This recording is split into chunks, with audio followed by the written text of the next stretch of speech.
It's a Mailbag Monday. We've got your questions on Astros outfielders, Rays first baseman Kyle Manzardo, and fantasy baseball. Let's talk about it. You are Locked On MLB Prospects, part of the Locked On Podcast Network, your team every day.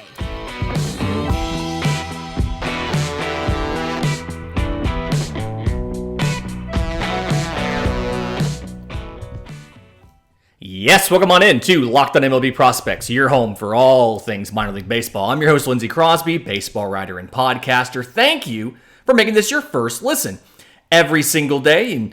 And as we do every single Monday, questions from listeners. First one here, it's about outfielders for the Astros. So Josue Martinez sends an email into the show, lockedonmlbprospects@gmail.com if you have a question. And wants to know about upcoming Astros outfielders and who has the most potential, because the Astros need a center fielder.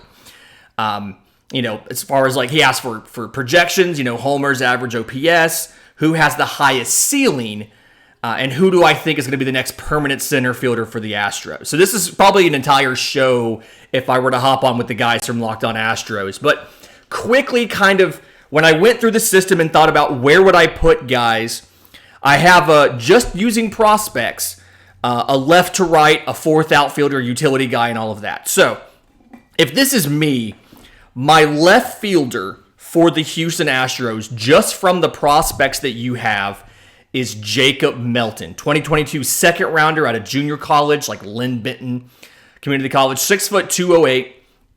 And I think he can play center field. So just let's kind of clarify that up front. He can play center field. The reason I have him in left versus center is, one, I have a guy that I like better for center field. But the reason I don't have him in right is because his arm strength is average. I think it's good enough to play there.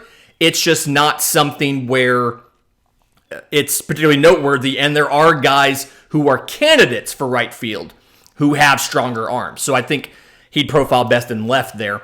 You'd get fantastic defense. And then small sample size. He got 19 games in low A at age 21. 324, 424, 577 is the slash line. 4 home runs, 10 extra base hits, 4 or 6 on stolen bases. Struck out 20 times to 11 walks.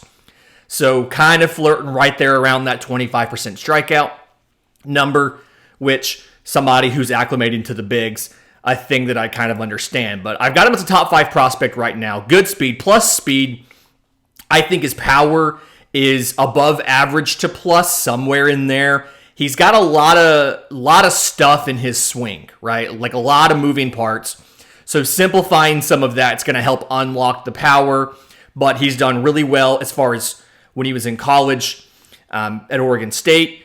Did well hitting fastballs. Did well, especially with premium velocity. Struggled a bit when it came to breaking balls and off speed. I think part of that's the swing and just trying to streamline the swing and sitting on fastballs. Speed, somewhere between a 60 and a 65, I'd say probably. I've seen people give 70 grades. I think it's probably closer to 60. But like what he does, think he's probably the best fit in the system for the backup and center or left field. The center fielder is another guy who was drafted this year, Drew Gilbert out of Tennessee. So 2022 first rounder, spent 6 games in low A, so the sample is practically not even necessarily worth mentioning. But another top 5 prospect, 5'9", 185, not a huge guy, but he's got a plus arm, he's got above average to plus defense, he's got above average speed, so gives you all of those things that you want. And then in college, albeit with a metal bat, surprising amount of power for his size. Didn't strike out a ton, made a lot of contact, kind of a twitchy hitter, a lot of bat speed in that smaller frame. I don't know how well it's going to translate into a wooden bat. I think that's the question. And so I do have questions about the overall physical ceiling. Feels like a guy that doesn't have a ton of projection left, but definitely someone who I think can hit at the major league level. I like the hit tool enough where the power that he does have is going to show up in games. Again, plus arm, plus speed. I think that, the routes and reactions are good enough where you're going to get above average to plus defense in center. For right field, I think this is where the competitions start. So a couple guys that I'm looking at, Tyler Whitaker, number 12 prospect in the system. He was a 2021 third rounder out of high school. Super toolsy guy, lots of swing and miss in the profile. So I think that's what concerns me. 122 games in low A, 187 batting average, 266, 313, 180 strikeouts in 120 games. So obviously, lots of swing and miss there. Speed is plus to plus. The arm is above average. The defense is probably about average, but obviously has to figure out the swing and miss. If he can get, and granted he's 19 years old, but if he can figure that out, I like him in right field. But the strikeout numbers were so high this year where that's definitely a question to me whether or not it's going to happen. Colin Barber's the other guy who I have competing for the right field job. 2019 fourth rounder out of high school. Spent this year in high A, 63 games, 298, 408, 450, 7 home runs, 18 extra base hits, 7 of 11 on stolen bases. 57 strikeouts in 63 games compared to 30 walks. So not striking out less than once a game. The thing here is he needs to stay healthy. He's missed so much time. He got 16 games last year, 63 games this year. He just has to stay healthy to get the experience. I mean, he was drafted in 2019, and he's played a grand total of 108 games. Now, granted, you lost a 2020 year, but I'm counting 20 games in Indy ball as part of those numbers. I mean, he just hasn't played a ton of games. And I think it's something where I could see him with the speed, the arm. I could see him work out in right field. He's got a great work ethic. He just has to be healthy. He just has to play a full season and show that he can do it. The number 4 guy that I have for now is Justin Durden. So undrafted in 2020, only 5 rounds. So a lot of guys did that. He was at East Carolina before that. He was at Southeastern Missouri State. Has average to above average tools across the board. Nothing's plus. He can play all 3 outfield positions. This year, he batted, He batted 302, 384, 558 when he split time between AA and AAA. 24 home runs. He had 20 in 92 games in Corpus Christi. He had 4 in 32 games in AAA Sugarland. So, with the Space Cowboys. So, not quite sure how much of the power is going to show up at the big league level. But I like the fact he can play all of the positions. I like the fact that he can make quality contact. Power doesn't always necessarily show up like it needs to, but he can make quality contact. So I think the 4th outfield role is probably what you start off with. If the power starts to show up in his next AAA sample size, maybe you look at, okay, maybe he's the right fielder. But for now, I like him as that 4th outfield type. And then Pedro Leon in the system, to me, is your utility guy. 5'9", 185. Struggles offensively, right? So this year, he spent 115 games all in AAA. 228, 365, 431. 17 home runs, 47 extra base hits. So when he makes contact, it's quality contact. It's just, can he make contact? 145 strikeouts in 115 games. 71 walks. He's very good defense, and they've played him all over the field. He's played at shortstop, second base, right field, third base, DH, center. He's played everywhere just about. I like him as your super utility guy. Right now, you have Mauricio Dubon doing that role at the big league level. I like Pedro Leon to come in and be that guy going forward. I don't know if he'll be in this offseason or it'll be sometime after that, but Pedro Leon to me is your utility guy. So left to right, Jacob Melton in left, Drew Gilbert in center, Tyler Whitaker or Colin Barber in right. Justin Durden is your fourth outfielder, maybe taking over that right field job if the power can be more consistent in AAA, because he lost it when he got promoted. And then utility Pedro Leon. In just a minute, I want to talk about a guy who has been kind of the most common assumption that he was snubbed in breakout prospects. But first, today's episode is brought to you by our friends at Built Bar. If you haven't tried Built Bar Puffs yet, you're depriving yourself of one of life's greatest joys.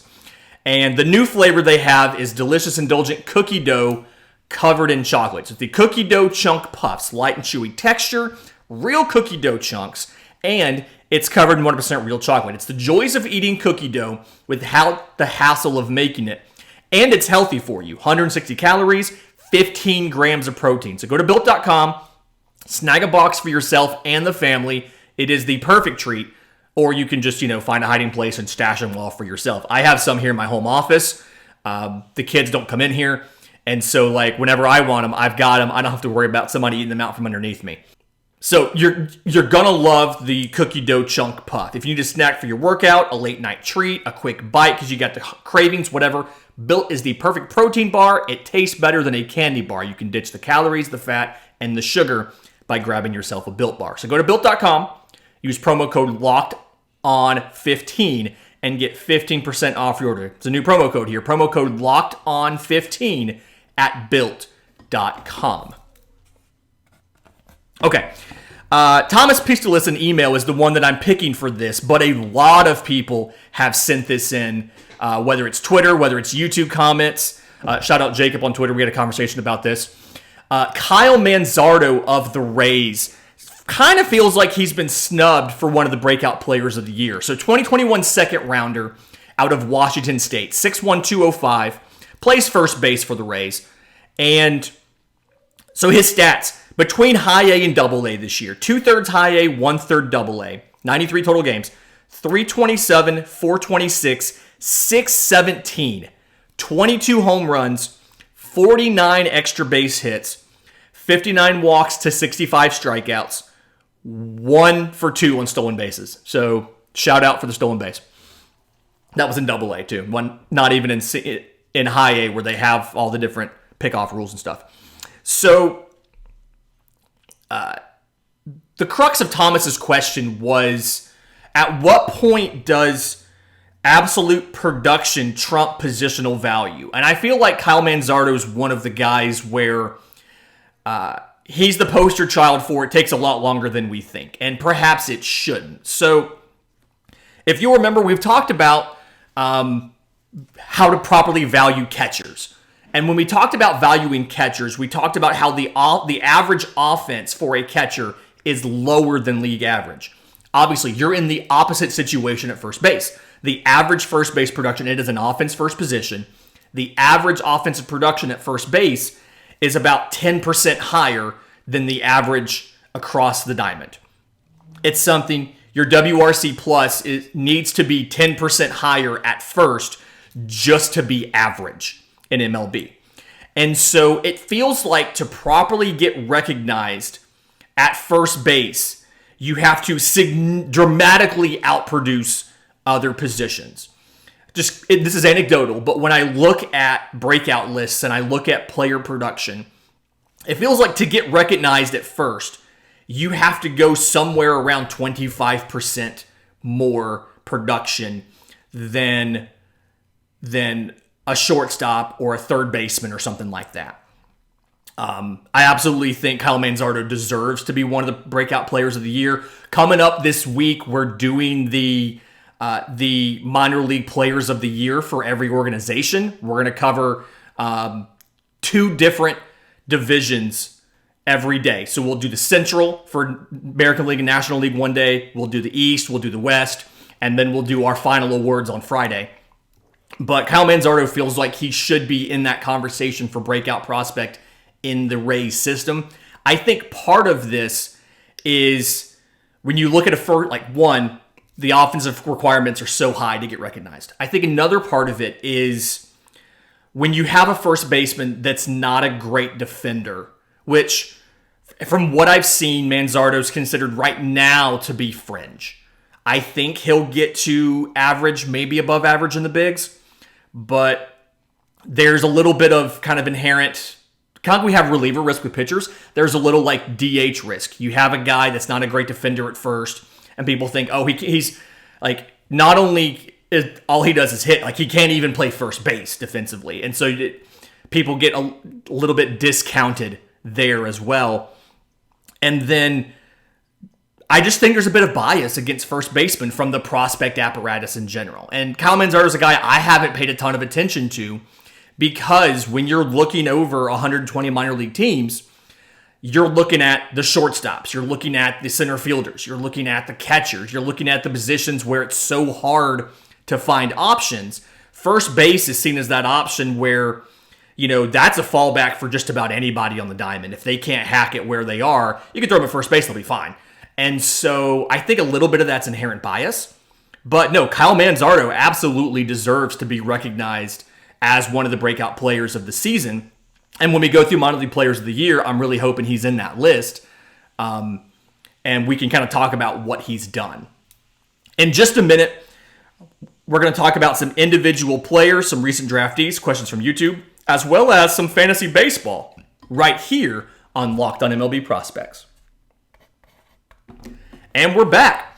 So, BirdsEyeBreakers on YouTube had some questions for us about some individual players. Wants to know about two guys. First one is Ben Kudrna of the Royals. So 6'3", 203, 2021 second rounder out of high school. And this year, 17 starts in low A, 2-5, 3.48 ERA, which we don't care about wins and losses, especially in low A. 72 and a third innings, 61 strikeouts to 32 walks, 4 home runs allowed. So whip of 1.35, again, ERA 3.48. The things that I notice here about Kudrna. So one, I feel like the strikeouts are too low and the walks are too high. So strikeouts, 7.5 guys per 9. Walks are just under 4 guys per 9. You'd like the strikeouts to be higher and the walks to be lower. A good rule of thumb is you're shooting for, at minimum, a strikeout per inning. Kind of average a strikeout per inning. A little bit low of that. And it's not necessarily because of the arsenal. I mean, well, okay, maybe it is. Plus fastball. All right, fastball sits 96 to 98. I like the kind of the downhill plane to it. He throws from a higher arm slot, and so it's a very aggressive angle towards the plate, right? To go along with that, he's got the slider. I'd give it above average right now. It's got 2-plane break to it. Goes really deep in the zone. So, becomes a really interesting kind of weapon and a profile there off of it. And then the changeup is something that he whipped it out last year in Instructional League. He's been playing around with it this year. I think it has the potential to get to average. It's got really good arm speed, blends in with the fastball really well, which is what you want. And then, so it gives you some deception. The speed of the arm, the release point, everything's the same when it comes out of the hand off of the fastball. So I think the things you're looking for here is, one, I think he's got a little more velocity in there. I want to see the velocity touch up a bit. But to go along with that, I want to see the control get a little better. I feel like the competitive nature helps him. He's more aggressive, gets better when there's guys on base. It's very much like a mindset thing, which you love that. I love the mindset. I think he's got the mindset of a dog, like at pitcher. I want to see the changeup not be so hard. I want to see the slider generate more swing and miss and a little bit more velocity in the fastball. I think that this is an arsenal that can get you a number 3, number 4 slot. It's just a matter of actually kind of making it happen. So we'll see what happens here. The other guy, left-hand pitcher Mitch Bratt of the Rangers.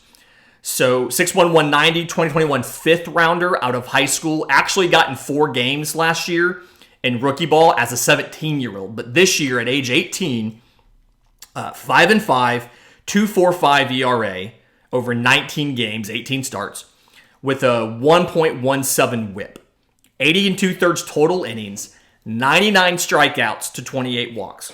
So just over 11 strikeouts per nine. Again, above that 1 per inning mark that we're kind of looking for. Just over 3 walks per nine. So a walk every 3 innings. Gave up only 4 home runs all year. So a little bit of a different profile, obviously, than a Kudrna. A lot less velocity. For a lefty, I think the velocity is doable. Low 90s. It can get up to around 94, 95. Changeup is in the low 80s, so a good velocity difference between the two. And the changeup comes out of the arm, same thing. A lot of the exact same arm speed. A lot of conviction and belief from behind it. He gets swings and misses off of it. So the fastball changeup combo is the main thing there. Working on a curveball that sits lower to mid 70s. Working on a slider that's, if I remember right, when I saw it was low 80s. I haven't seen a ton of it. Still kind of has to work on, but something where there's potential in those pitches. He's got to work. Okay, 18 years old, plenty of time, but physical development. I want to see when the physical development comes in. I mean, he's 6'1", 190. I think you can put on healthy weight and strength. I think you can get that fastball. I'd love to see that fastball instead of sitting low 90s and touching 94. I'd like to see the fastball sitting 93, 94, preferably 94, 95, with the ability to touch something like a 97. I think that's doable with the frame. The delivery is very kind of easy and athletic. It's not a max effort delivery, so it's not violent and whippy, so I'm not worried about injury and stuff like that. This feels sustainable. Just make sure it stays good as he goes up. I think the walks can come down just a little bit, and part of that is as you develop the curveball and slider, you're going to be a little more efficient with them, and you're going to be able to land them a little better for strikes. So develop the secondaries, work on the velo. I like the upside of him. It's just obviously Mitch Bratt is a ways away from Arlington. I mean, he's 18 years old, pitched for 19 games in low A this year, but I like both of these guys.